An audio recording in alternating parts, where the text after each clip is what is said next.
Hello, good morning student. Now we're discussing 9th class chemistry and today's topic is atomic mass of the element. Okay, तो last video में हमने symbols complete किए थे कि elements के symbol क्या होते हैं, हर एलिमेंट का सिंबल कैसे लिखा जाता है, क्या रूल्स होते हैं उसकी, सिंबल हमें क्या सिग्निफाई करता है, क्या क्या बताता है. ठीक है, तो ये सब हमने पढ़ा था. अगला टॉपिक आपका रहेगा atomic mass of the elements. Atomic mass का मतलब है वजन, वेट भी बोल सकते हो आप, एटॉमिक वेट या फिर atomic mass of the element. ठीक है, तो अगर आप किसी एटम की बात करो, the mass of one single atom is very very small. Okay, बहुत ही छोटा होता है, बहुत ही कम होता है, क्योंकि साइज बहुत छोटा है एटम का, तो उसका मास मिलेगा ना बेटा बहुत बहुत बहुत कम है. ठीक है, यू इवन कांट इमेजिन. जैसे हमने लास्ट टाइम डिस्कस किया था कि पेपर की जो मोटाई है आपकी एक्चुअली में वो इतनी ज्यादा है कि अगर आप लाखों एटम भी एक दूसरे के ऊपर रख दो तो भी आपका पेपर मोटा पड़ेगा, और वो जो एटम्स की टोटल लेंथ बनेगी ऊपर नीचे खड़ा करके वो आपकी क्या पड़ेगी, कम पड़ेगी. ठीक है, तो इसका मतलब ये हुआ कि एटम्स बहुत ही छोटे होते हैं, और वो इतने छोटे हैं तो उनमें वजन भी बहुत ही कम होता है. ठीक है, जैसे मान लो मैं बात करूं about the mass of one atom of hydrogen, mass of one atom of hydrogen. ठीक है, या मैं बात करूं मास of one atom of carbon. ठीक है, तो ये जो अमाउंट है वो इतना ज्यादा कम है ना कि आप सोच भी नहीं सकते. जैसे हाइड्रोजन का अगर मैं एक एटम के मास की बात करूं तो ये कैसे आ जाएगा बेटा, एक्चुअली में देखो 1 ग्राम के अंदर होते हैं एवोगैड्रो नंबर, तो आप इसको यूं सॉल्व कर लीजिए. 1 डिवाइडेड बाय 6.022 इंटू 10⁻23. ठीक है, इसको सॉल्व करेंगे तो आपका आंसर जो आएगा वो ग्राम में निकल के आ जाएगा. ठीक है, तो यहाँ पे कितना मिलेगा, 12 डिवाइडेड बाय 6.022 इंटू 10⁻23 ग्राम. इन दोनों को आप सॉल्व करेंगे तो आपको पता चलेगा कि कार्बन के एक एटम का और हाइड्रोजन के एक एटम का जो वजन है वो कितना कम होता है. That is very very very small. ठीक है, और इतनी छोटी जो बेटा डाटाज है ना उनको रेगुलरली कैलकुलेशंस में यूज करना, it is not very good. बहुत कम डाटा है ये, तो इसको यूज करने में दिक्कतें आएंगी.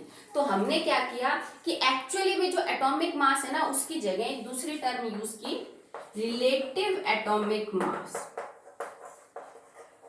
Relative atomic mass.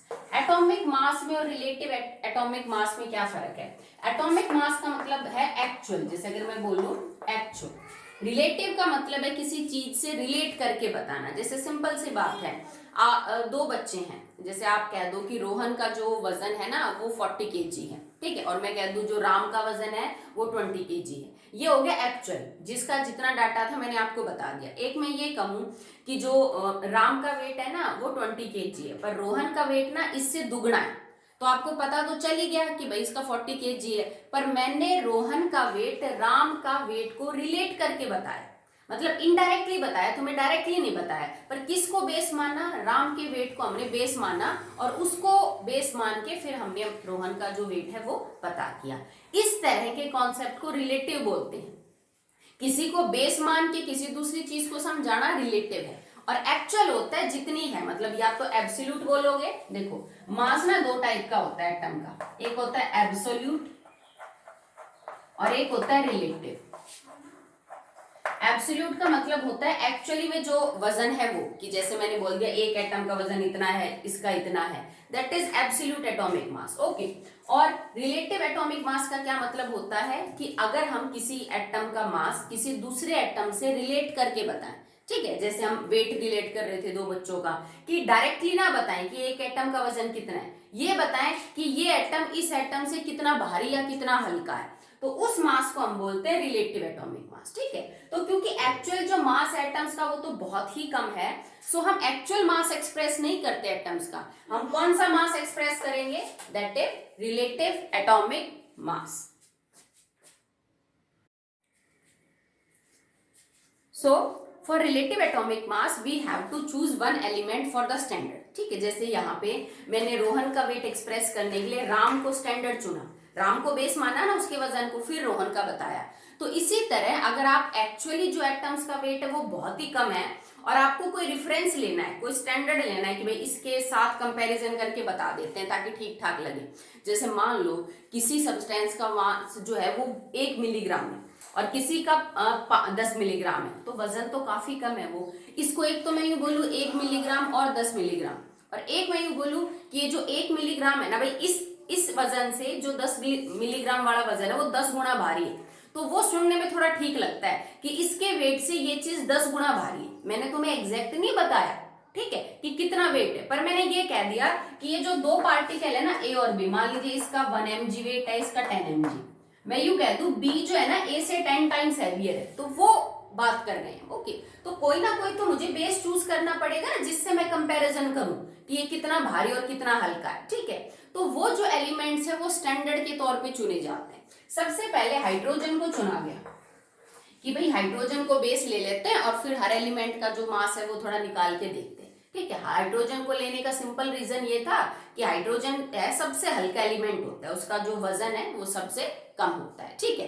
तो अगर मैं हाइड्रोजन को मान के बाकी किसी भी एलिमेंट का रिलेटिव एटॉमिक मास निकालूं तो क्या होगा, relative atomic mass of an element is equal to, अगर मैं हाइड्रोजन को बेस मान रही हूं तो mass of one atom of element, mass of one atom of element बटे में mass of one atom of hydrogen, ठीक है। ये रिलेटिव एटॉमिक मास हो जाएगा किसी भी एलिमेंट का with respect to the hydrogen. अगर तुमने हाइड्रोजन को बेस माना तो हाइड्रोजन के एक एटम का जो वजन है वो नीचे, और जिस भी एलिमेंट का आपको एटॉमिक मास निकालना है उसके एक एलिमेंट का जो एटॉमिक मास है वो क्या रखेंगे बेटा आप, जो उसका मास है उसको रखेंगे ऊपर, इन दोनों को डिवाइड कर देंगे, जो आपका आंसर निकल के आएगा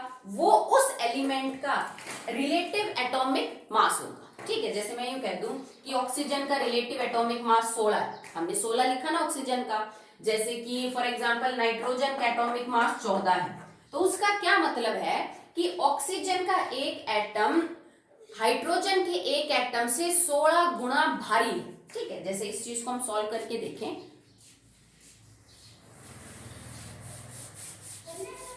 ये समझने की बात है बेटा, काफी सिंपल है, अगर आपको समझ में आ जाएगा, रटना नहीं पड़ेगा फिर आपको।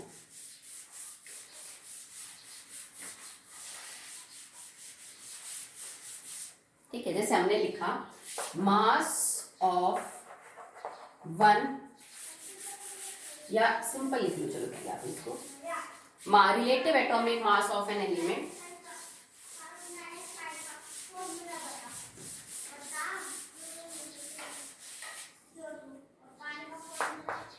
रिलेटिव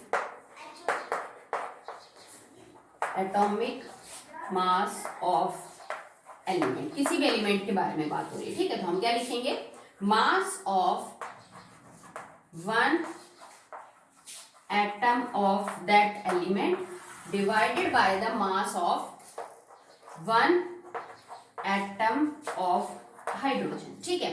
और अगर आपको रिलेटिव एटॉमिक मास आपको पता है, जो मैंने आपको टेबल में मास लिखा है बेटा वो सारे रिलेटिव एटॉमिक मास है, तो हमें पता है कि इन दोनों को सॉल्व करने के बाद आपका जो आंसर है ना वो क्या आना चाहिए बेटा, 16 आना चाहिए।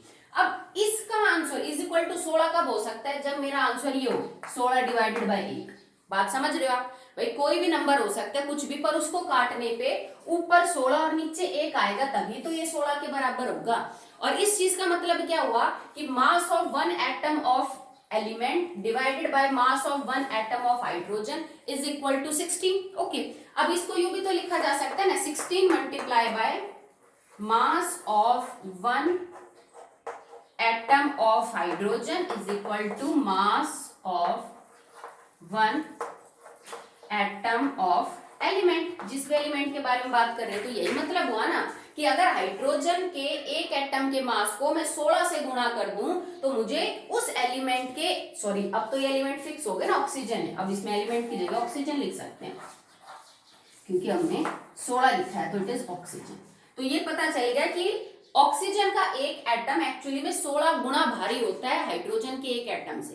तो जो एटॉमिक मास आपने याद करे ना, वो ऑक्सीजन के एक एटम का मास नहीं है, वो ऑक्सीजन का रिलेटिव एटॉमिक मास है। ठीक है, अगर मैं कहूं कि नाइट्रोजन का एटॉमिक मास 14 है, उसका मतलब क्या हुआ, 14 multiply by mass of 1 atom of nitrogen of hydrogen is equal to mass of 1 atom of nitrogen. तो इसका मतलब नाइट्रोजन का एटम हाइड्रोजन के एक एटम से 14 गुना भारी है। ठीक है, तो जो 14 ग्राम आप लिख रहे हो वो एक्चुअली में रिलेटिव एटॉमिक मास है कि हाइड्रोजन के कंपैरिजन में कौन सा एलिमेंट कितना गुना जो भारी है, क्योंकि हाइड्रोजन सबसे क्या है बेटा, हल्का है। ठीक है, बट ये चीज ज्यादा टाइम तक नहीं चली, क्योंकि हाइड्रोजन में एक दिक्कत थी, हाइड्रोजन के 3 आइसोटॉप होते हैं, there is 3 isotopes of hydrogen.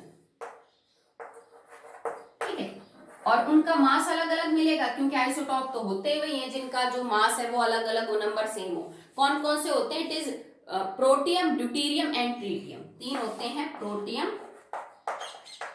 Deuterium,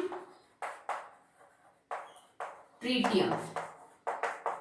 ठीक है, और इन तीनों का मास अलग होता है, इसका मास 1, इसका मास 2, इसका मास 3। तो अगर तुम हाइड्रोजन को बेस मान के रिलेटिव एटॉमिक मास पता कर रहे हो, तो हाइड्रोजन के भी तो 3 आइसोटॉप है, उनमें से तुमने किसको मान रखा है बेस। ये कंफ्यूजिंग था कि भाई कौन सा आइसोटॉप, अगर 1 की जगह 2 आ गया तो फिर इनका मास बदल जाएगा, 2 की जगह 3 आ गया तो भी इनका मास बदल जाएगा, तो फिर हाइड्रोजन वाले कॉन्सेप्ट को हटा दिया गया। ठीक है, उसके बाद बारी आई ऑक्सीजन की, फिर हमने रिलेटिव एटॉमिक मास पता करने के लिए ऑक्सीजन को बेस बनाया।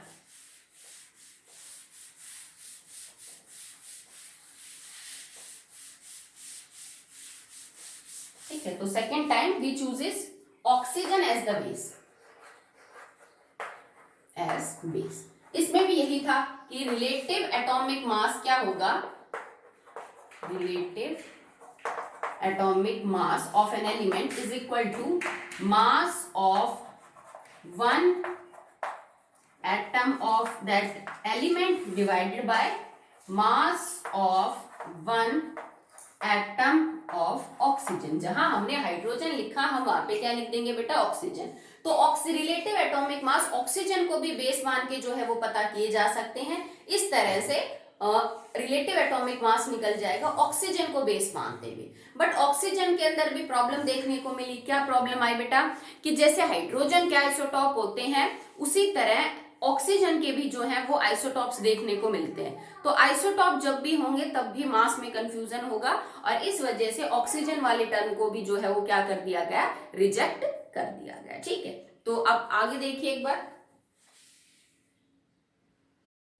Now we can choose oxygen as a base also. ठीक है, सो हाइड्रोजन को रिजेक्ट करने के बाद ऑक्सीजन जो बेस है, तो उसके लिए कैसे लिखेंगे आप रिलेटिव एटॉमिक मास। तो relative atomic mass of an element is equal to 14 ही रहना चाहिए, थोड़ी ना कि हाइड्रोजन को बेस बनाएंगे तो 20 हो जाएगा और ऑक्सीजन को बनाएंगे तो 14 हो जाएगा। ठीक है भाई, आंसर तो 14 ही आना चाहिए ना नाइट्रोजन के केस में दोनों का। ठीक है, तो मास ऑफ एक एलिमेंट को अगर आप एक बार mass of 1 element of hydrogen से डिवाइड करेंगे तो उत्तर अलग आएगा। अगर mass of 1 atom of element को आप mass of 1 atom of oxygen से डिवाइड करेंगे तो आपका उत्तर अलग आएगा। तो यहाँ पे लिखना है उस एलिमेंट के एक एटम का वजन बटे में ऑक्सीजन के एक एटम का जो वजन है उसका 1/16। समझ रहे हो आप बात। ठीक है, जैसे मान लो ऑक्सीजन के एक एटम का वजन x ग्राम है, तो x का 1/16, और अब मान लो कि जो एलिमेंट है उसके एटम का वजन है y ग्राम, तो इसको हम सॉल्व करेंगे तो आपका रिलेटिव एटॉमिक मास आ जाएगा with respect to the oxygen. अगर आपको ऑक्सीजन को रेस्पेक्ट मान के करना है तो रिलेटिव एटॉमिक मास यूं निकलेगा, उस एलिमेंट के एक एटम का वजन बटे में ऑक्सीजन के एक एटम का जो वजन है उसका 1/16। अगर तुम्हें हाइड्रोजन को बेस मानना है तो एक उस एलिमेंट के एक एटम का वजन डिवाइडेड बाय हाइड्रोजन के एक एटम का वजन। ऑक्सीजन में प्रॉब्लम थी क्योंकि इसमें भी जो इसके आइसोटॉप्स थे, जैसे एक होता है, ये तो आपका नॉर्मल एलिमेंट हो जाएगा 8 और 16, एक हो जाएगा 8 और 18। ठीक है, तो इनमें भी कंफ्यूजन था कि मास अलग हो जाए तो फिर, क्योंकि ऑब्वियस सी बात है बेटा ऑक्सीजन 16 वाले के एटम का जो वजन होगा उससे ज्यादा मिलेगी ऑक्सीजन 18 वाले एटम का वजन। तो यहाँ पे कौन सा पुट करे, उससे दिक्कतें आ सकती हैं, ठीक है। इसी तरह से फिर आगे जो रिसर्च हुई उसमें कार्बन को चूज किया गया। आज जो हम एटॉमिक मास आपको लिखवा रहे हैं, जो भी मैंने आपको लिखवाए हैं 1 to 30 और सारे आगे, वो सब कार्बन को ही बेस मान के लिखे गए हैं। पहले हाइड्रोजन से शुरू किया, फिर हमने ऑक्सीजन को कंसिडर किया और अब at last we have carbon, जिसको हमने बेस माना है। पर क्योंकि आइसोटॉप जो है ना वो कंफ्यूजन क्रिएट करते हैं, आपकी कैलकुलेशन को बदल सकते हैं, उसमें थोड़ा दिक्कत ला सकते हैं। तो अब कार्बन के ना बेटा 2 आइसोटॉप होते हैं, उनमें भी हमें फिक्स करना पड़ा कि कौन सा आइसोटॉप। जैसे कार्बन का एक आइसोटॉप 6 और 12 है, एक है 6 और 14।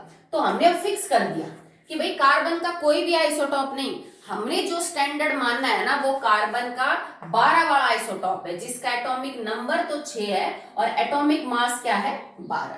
कार्बन के एटॉमिक नंबर 12 होने का क्या मतलब है, जैसे मैं ऑक्सीजन को स्टैंडर्ड मानूं तो आप ये कह सकते थे the mass of carbon that is 12 is actually 1 atom of carbon is 12 times heavier than 1/16 of atom of oxygen। ठीक है, कार्बन 12 का मतलब क्या हो जाएगा, carbon 1 atom of carbon is 12 times heavier than 1/16 of 1 atom of oxygen. Oxygen का एक atom जितना भारी है उसका अगर मैं 1/16 कर दूं, ठीक है, तो उससे 12 गुना भारी होगा कार्बन के एक एटम का मास। ठीक है, तो इस तरह आपका जो है वो 12 निकल के आए।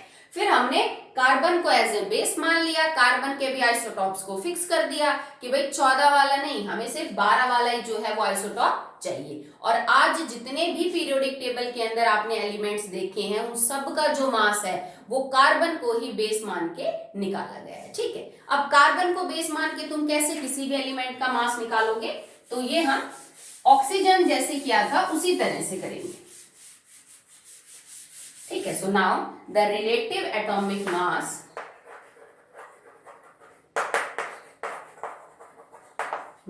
ऑफ एन एलिमेंट, ठीक है, now according to carbon 12 isotope,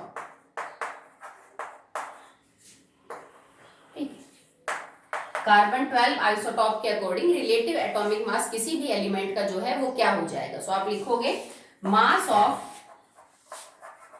1 atom of element divided by mass of 1/12 of 1 atom of carbon 12 isotope. ठीक है, अगर आपको कार्बन का बेस मान के निकालना है रिलेटिव एटॉमिक मास, तो जिस भी एलिमेंट का निकालना है उस एलिमेंट के एक एटम का जो वजन है वो कितना ऊपर रखिया और डिवाइडेड बाय कार्बन के एक C12 आइसोटॉप के एटम का जितना वजन है उसका आप 1/12 कर दीजिए, आपका जो उत्तर है वो निकल के आ जाएगा। ठीक है, जैसे मान लो मैं एग्जांपल दूं, फॉर एग्जांपल फ्लोरीन है, भाई फ्लोरीन के केस में मेरा रिलेटिव एटॉमिक मास जो है वो है 19। फ्लोरीन के केस में जो रिलेटिव एटॉमिक मास है वो 19 है। इसका मतलब क्या हुआ कि जब मैं इसको इससे डिवाइड करूं तो मेरा आंसर 19 आना चाहिए।